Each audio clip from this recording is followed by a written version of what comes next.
खाली दिन भर फोन चलावत रहता रू, कोनो काम धंधा तो नहीं खे, सारा काम होने बजर पड़ो, लेकिन फोन तहार ना छूटे के चाहिए। एगो काम करो तनी, इनकरो के सिखा दे तनी, इनकरो आदत लग जाई तो हमरा के तो बोलिए ना लहिए ना। मम्मी जी आई ना रोगो के फोन चलावे के सिखा दे तनी। हमरा आई? हाँ आई ना सिखा दे तनी। कनिया, ए कनिया, हाँ मम्मी जी। देखो तो हम मोबाइल पर 2 मैसेज भेजले बानी, सुनो।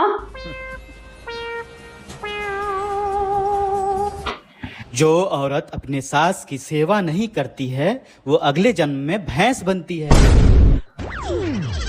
अब दूसरा का सुना। जो औरत सुबह देर से उठती है वो अगले जन्म में कुत्ता बनती है। हम इनका के बेकारी के फोन चलावे के सिखा देनी है।